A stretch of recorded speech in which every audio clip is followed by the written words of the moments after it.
I'm wearing a Batman t-shirt, as you can see, and there's a very good reason for that. I'm going to talk about The Flash.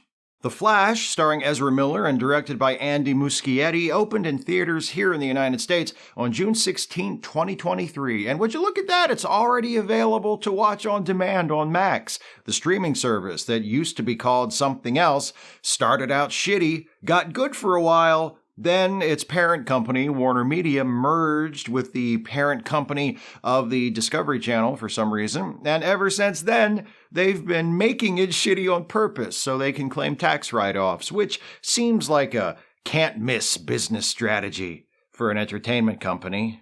One of the most criticized moves made by the newly merged ownership of Max, under the direction of Warner Bros. Discovery CEO David Zaslav, has been to cancel projects that had already been announced and, in some cases, were deep into production. This was supposedly done because it was felt that the aforementioned tax write-off the company could claim by shit-canning the projects would be worth more than the revenue the finished projects would generate. Such a project was Batgirl, a movie being produced specifically for the Max streaming service, which was directed by Adil El Arbi and Bilal Fallah, the duo who also produced and directed the Ms. Marvel series for Disney+, and starred Leslie Grace as Batgirl, J.K. Simmons as Commissioner Gordon, Brendan Fraser as the villain Firefly, and Michael Keaton as Batman.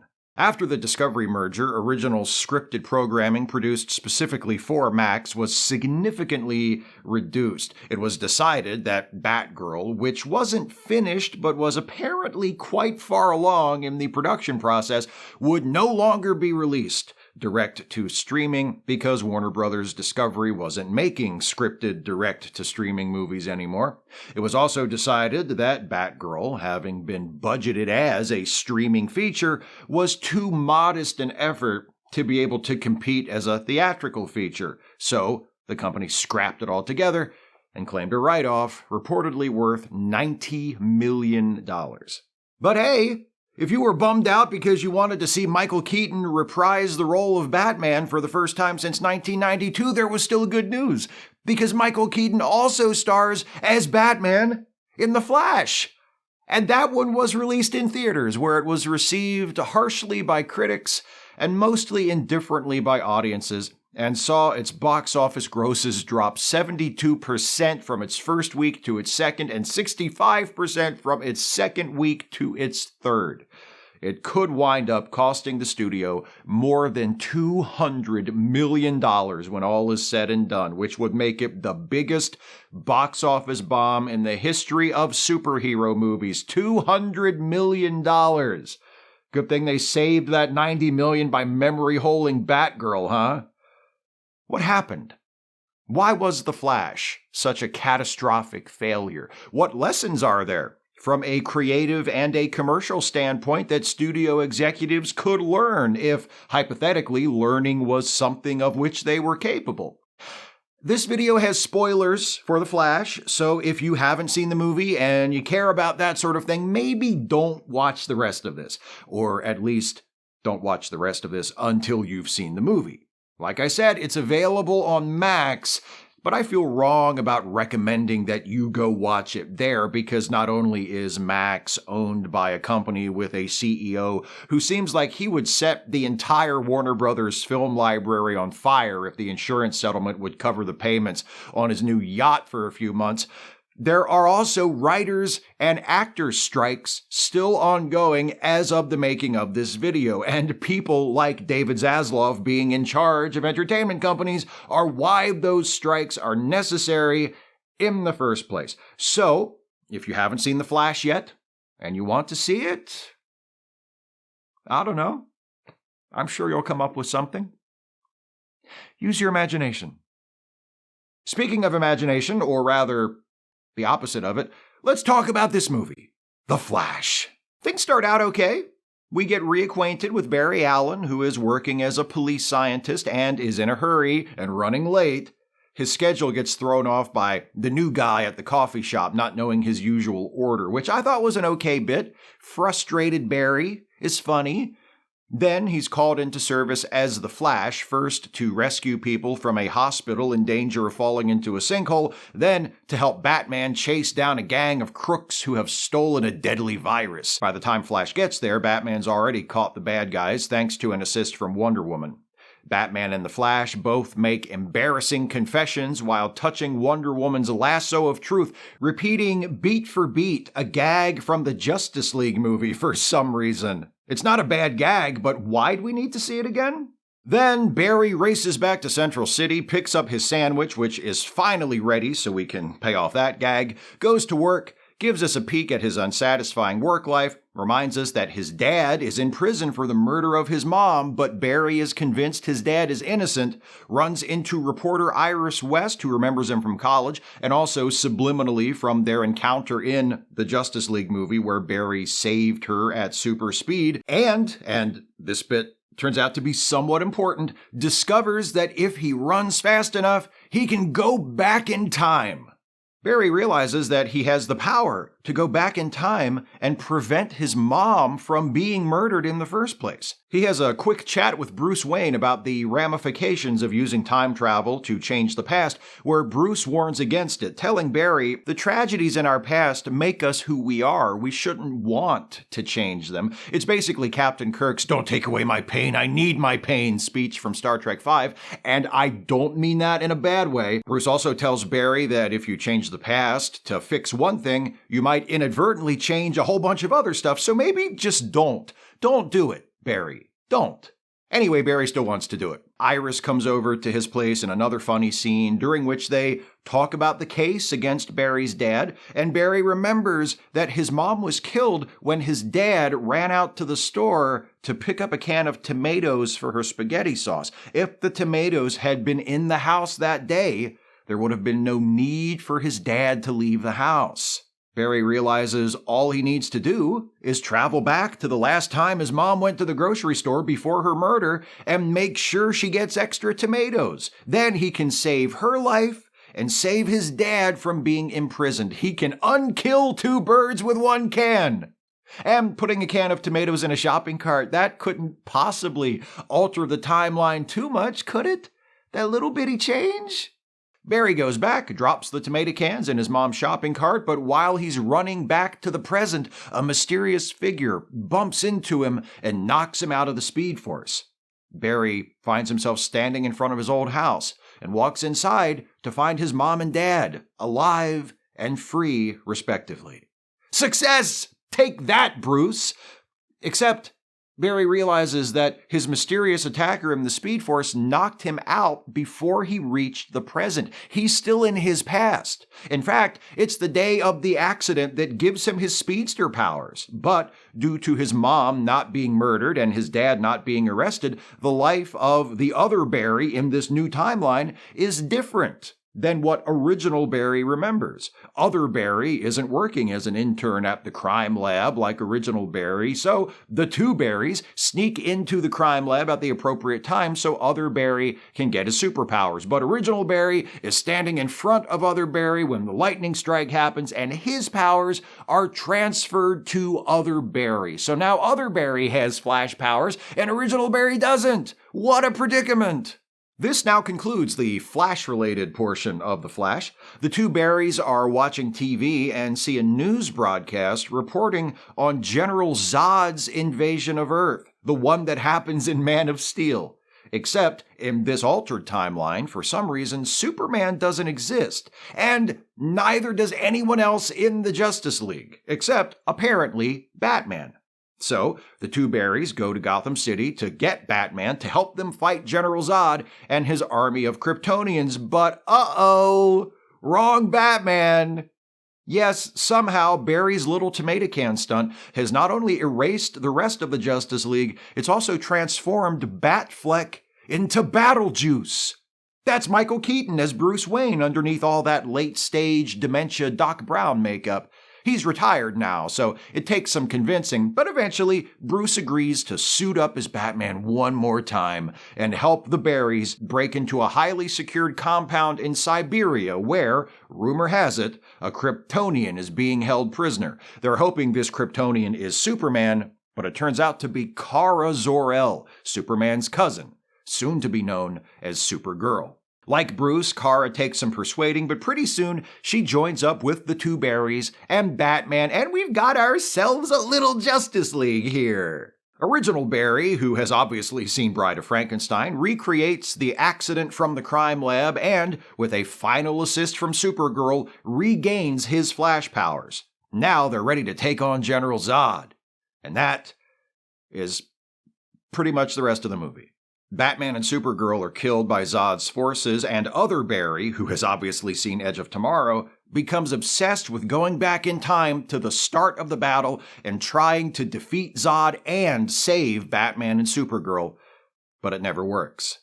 Original Barry gets the hint and tries to tell other Barry to stop, but other Barry refuses. It's revealed that the mysterious figure who bumped Original Barry out of the Speed Force after he saved his mom was actually future Other Barry.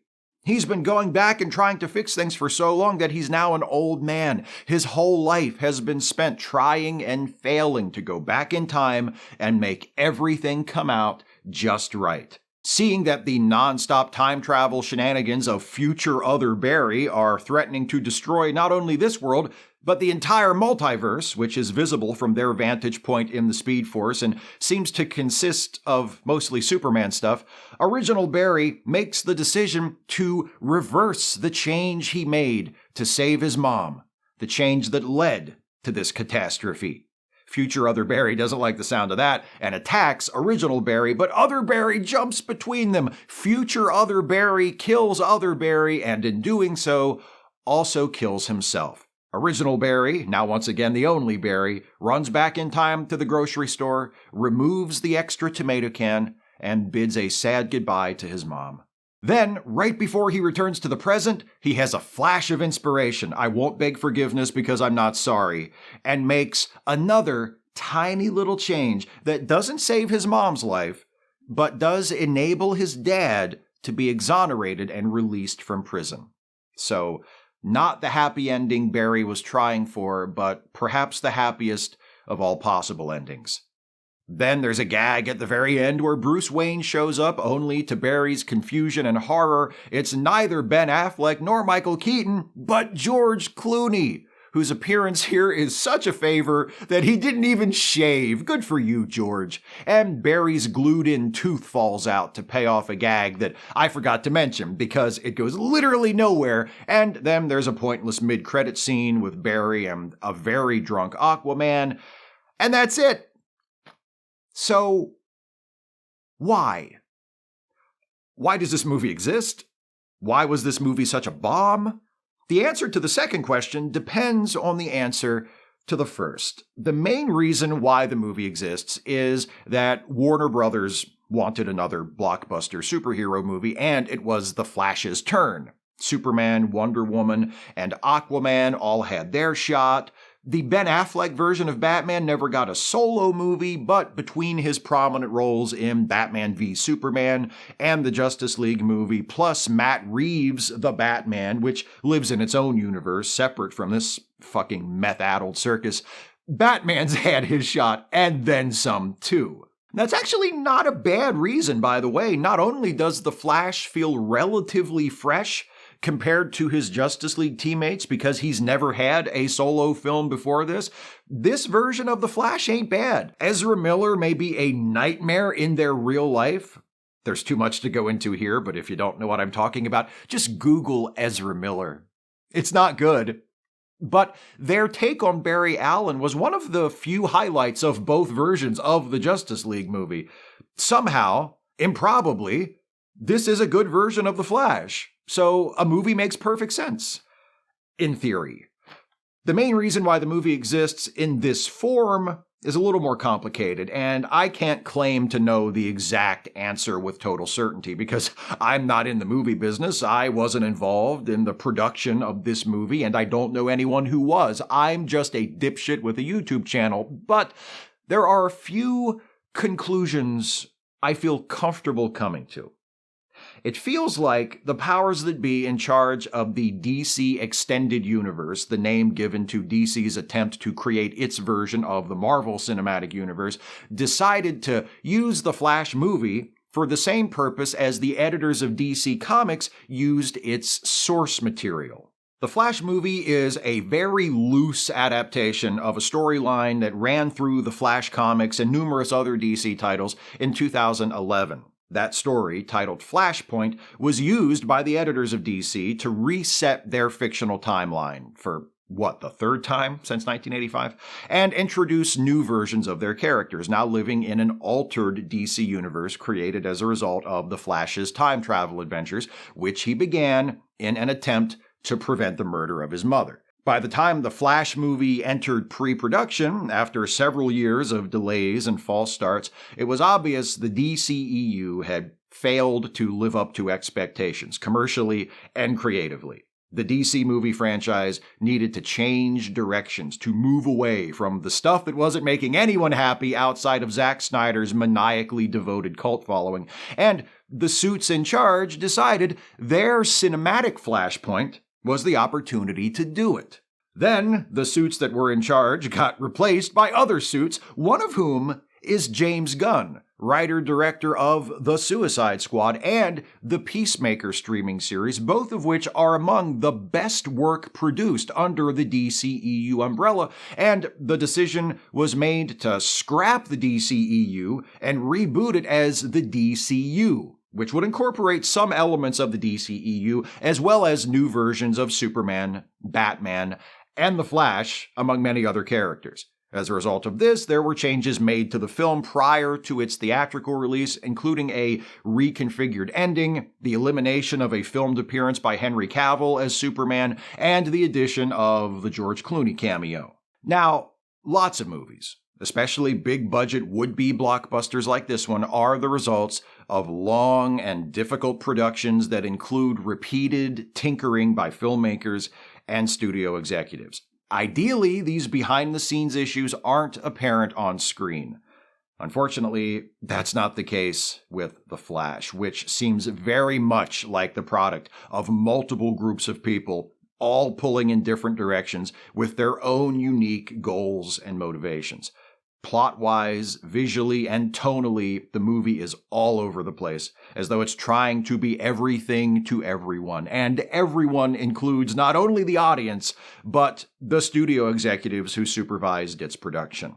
One of the most frustrating things about The Flash for me is that somewhere in this uneven, overlong, stitched-together composite of concepts, there's a good movie. A good movie about The Flash. Like I said, for all the emotional instability and alleged violence and criminality they're involved with in their personal life, Ezra Miller makes a good Barry Allen. In the film, Barry is likable, sympathetic, and funny. He's the sort of hero I'd like to watch, and in whose adventures I can easily imagine becoming invested. The emotional core of this movie, to the extent that it actually has one, is rooted in Barry's naive but understandable desire to use his superpowers to save his mother's life and prevent his father from going to prison. The resolution of the plot hinges on Barry having to make the heart-wrenching decision to let his mom go in order to prevent the rest of the world from falling into chaos and destruction. The pieces for a good Flash movie are in here, but they're smothered underneath a multiversal mudslide of characters, plot points, and ultimately pointless world building that has nothing to do with The Flash. The Flash's story of going back in time to change history, accidentally breaking the timeline, and realizing he has to accept the death of his mom in order to put things right is the heart of the movie. And the only thing that feels like it really means anything. And it's sidelined for a significant section of the running time by the Batman Supergirl Zod plot that does provide an engine for the obligatory great big CGI super fight, but also makes that very long, very elaborate action set piece a prolonged distraction from what and who the movie should actually be about. Look at how much non-Flash stuff is in this movie. There are 2 different versions of Batman, 3 if you count the Clooney cameo, Affleck's Batman, before being replaced by Keaton's version, even gets his own chase sequence for some reason, a sequence that features essentially no involvement from the Flash whatsoever. It's like they just dropped an action set piece from a non-existent Batman movie into this movie, which is ostensibly about the Flash, and which runs close to 2.5 hours, by the way. There's also Wonder Woman and Supergirl.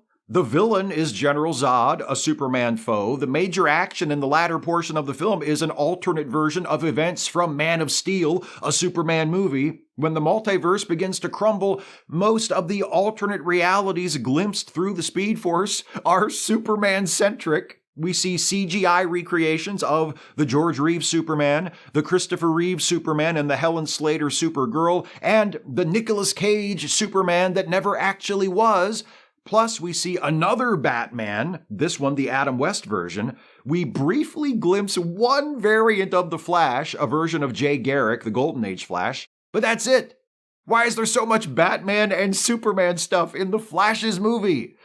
Superman, Wonder Woman, Aquaman, Shazam, they all got movies where they were the stars. The stories were about them, and they were the only superheroes in them.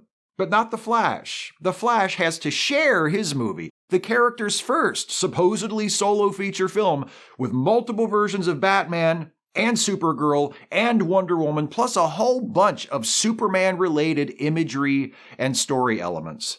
And I'm not complaining about that because I think it's unfair to the Flash or anything. He's a fictional character. From a real-world standpoint, I don't give a shit what's fair to him. I'm complaining about it because it doesn't make sense when considered creatively or commercially.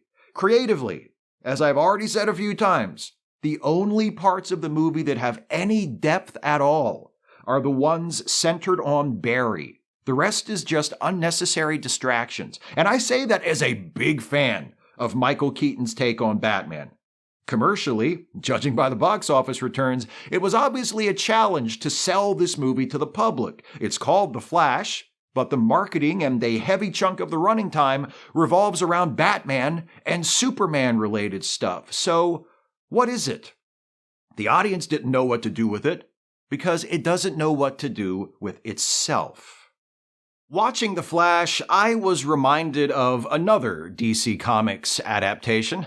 Well, when the CGI cameos started flying, I was reminded of several, but I'm not referring to those. I'm referring to one of the direct-to-video animated movies the company has been churning out for the last decade and a half. Superman, Man of Tomorrow, which was released just about 3 years ago, in August of 2020. In 2013, the producers of the DC animated movies started a new series of films all set in the same universe. It was called the DC Animated Movie Universe, and it represented a distinct and separate continuity from other DC animated projects, including the DC Animated Universe that began with Batman the Animated Series and also includes the Superman and Justice League series, as well as all the DC animated movies that had been released previously. This new DC Animated Movie Universe began with, what else? An adaptation of Flashpoint,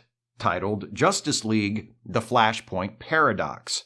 Modeled after the New 52 comics, which were being published by DC at the time, the dceu includes some decent movies, but it never really succeeded at capturing the imagination of the audience. And dceu movies didn't sell as good as other DC animated movies that weren't a part of it. I made a whole video about the dceu, so if you want to know more about it, I encourage you to check that one out. In 2020, the dceu was rebooted, because apparently you can't adapt DC comic stories without also adapting DC's obsessive tinkering with its canon, and replaced by another shared universe for animated movies, this one informally called the Tomorrowverse, because the first film released as part of it was Superman, Man of Tomorrow. It makes sense to inaugurate a new shared universe based on DC Comics with a Superman movie. Superman's debut in 1938 kicked off not only the original version of the DC universe, but the entire superhero genre. But the creators of Superman Man of Tomorrow didn't just make a Superman movie. Man of Tomorrow features a retelling of Superman's origin story, which we definitely don't need, but as redundant retellings of superhero origin stories go, this one isn't terrible. But perhaps feeling that they had to mix it up a little, the creators also include, in important supporting roles, the Martian Manhunter and Lobo, characters who have been associated with Superman in the comics, but who are not, strictly speaking, part of the Superman family of characters. Now, maybe this doesn't bother you, but it bothers me, and for the same reason as all the non-Flash stuff in the Flash movie bothers me. This is this Superman's first movie. Yes, we all know Superman. Yes, we've seen his origin 100 times before. No, this Superman isn't different from other versions in any ways that really matter. But even so, this is the first appearance of this shared universe's Superman. The movie is branded a Superman movie. The story revolves around Superman. And for some reason, Martian Manhunter and Lobo are here too. It makes the movie feel cluttered and less about Superman than it should be. If you want to bring in Martian Manhunter or Lobo or other DC characters eventually, that's fine. That's the whole point of doing a shared universe. But if you can't even give your new Superman a 90-minute movie all to himself to establish who he is and why we should care about him, that doesn't fill me with confidence for the rest of the project. For the record, they've now released several more films set in the Tomorrowverse, and they've mostly been fine. Nothing to write home about, but nothing terrible. Not all that much better or different than the dceu, honestly. If it's Superman's first movie, make it about Superman, and let Superman be the star of it, and put Superman stuff in it. If it's the Flash's first movie, and this was literally the Flash's first solo theatrical movie ever, make it about the Flash, and let the Flash be the star of it, and put Flash stuff in it. The Flash has been around since 1940, and the Barry Allen version has been around since 1956. He has decades and decades of great stories to serve as source material, and some of the best villains of any superhero: Captain Cold, Gorilla Grodd, the Trickster, the Weather Wizard, Heatwave. There's no excuse for having the Flash face off against General Zod in his first ever solo movie when his own rogues gallery has such a deep bench, or for making that first movie an adaptation of Flashpoint when there are so many other stories to choose from. And that's assuming they wanted to adapt something instead of just writing their own Flash story, which, contrary to popular belief among comic book fans, is also allowed. Another important factor in the failure of the Flash movie is its heavy featuring of what I'm going to call multiverse shit. I have nothing against the concept of a multiverse or the use of such a concept as a storytelling device, but the way it's shown on screen in The Flash presents both external and internal problems. Viewed from an external perspective, the CGI used to visualize the multiverse looks terrible. I usually don't complain about stuff like that, but the CGI characters Barry sees in the multiverse look so bad. I originally assumed they were made to look that way on purpose, until I realized the CGI in the rest of the movie looks pretty crummy a lot of the time too. There's also the ick factor involved with using visual effects to have beloved dead actors appear in the movie. I love George Reeves and Christopher Reeve's versions of Superman and Adam West's Batman, but seeing them represented here, it's impossible not to instantly think of Fred Astaire selling a vacuum cleaner post-mortem. Like the use of Astaire in that infamous commercial, it's just bad taste to have the digitally reanimated forms of Reeves, Reeve, and West appear here for nothing more than a shallow gimmick intended to evoke a nostalgia response. And it's hard to miss the fact that, as I've already mentioned about 50 times, there's a lot of Superman stuff, and the movie is supposedly about the Flash. Internally, this same problem exists in a slightly different way.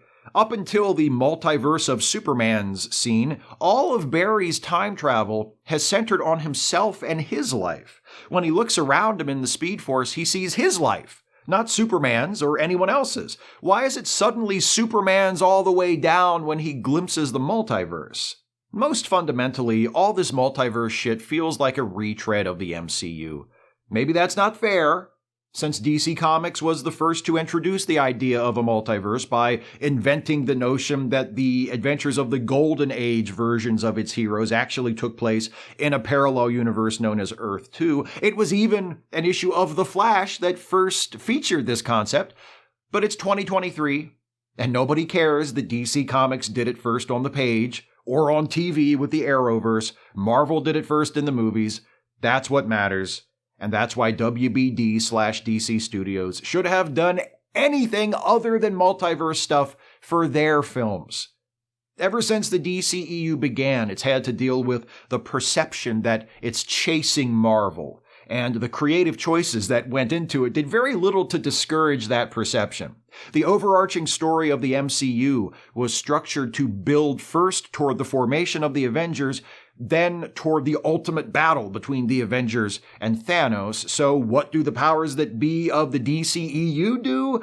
They concoct an overarching story intended to build toward the formation of the Justice League, and then toward an ultimate battle between the Justice League and Darkseid.